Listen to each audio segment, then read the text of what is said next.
যারা short height তারা একটা আলাদা লাইন, যারা অ্যাভারেজ তারা একটা আলাদা লাইন। আমি সবাইকে দেখতে পাবো। Short height, short height.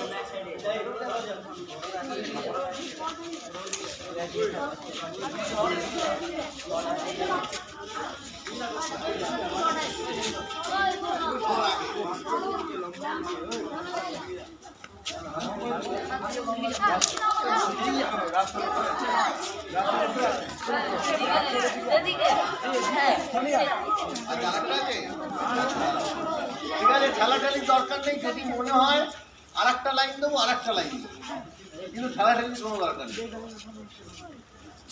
আমি ব্যারাকপুর মিশনে 1988 এসেছিলাম। আমি তখন এর মতো হবো, এই লোক। আমাকে তখন নিত্যানন্দ মহারাজ, কে নিত্যানন্দ মহারাজকে জানে? ছবি দেখেছে সবাই, ফিজিক্যালি তো মহারাজকে কেউ দেখা হয়নি, তাই তো?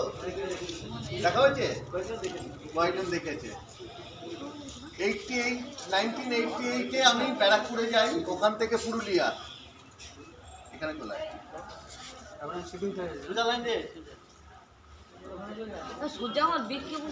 1998-এ ব্যারাকপুর থেকে আমি পাস করি ক্লাস 10। কে ব্যারাকপুরে গেছে? Very good. তো লাইফে কিছু জিনিস আজকে আমি শেয়ার করছি। আজকের আমার পাশে যে মহারাজ দাঁড়িয়ে আছেন, ছোটবেলায় আমাকে দেখেছেন উনি। আজকের এনাদের আশীর্বাদে বাবা মার সাথে সাথে আর যারা জীবনে অবদান থাকে, জীবনে দাঁড়ানোর পিছনে, তাদের মধ্যে ইনি একজন, যে সব সময় পাশে থেকে ইন্সপায়ার করেছিল যে ভালো করে পড়াশোনা করা, তার থেকে বড় কথা ভালো মানুষ হওয়া। রাইট? আমাদের তো এখানে এই শিক্ষাই দেওয়া হয়, মানুষ গড়ার কারখানা। হ্যাঁ হ্যাঁ। তো আজকে যখন আমি এই কটা আমার ভাইদের জায়গা ছেড়ে অন্য জায়গায় থাকি, তখন আমি বলি আমি রামকৃষ্ণ বিবেকানন্দ মিশন থেকে পাস করা ছাত্র। স্বামীজির কথায়, জন্মেছিস যখন দাগ রেখে যা।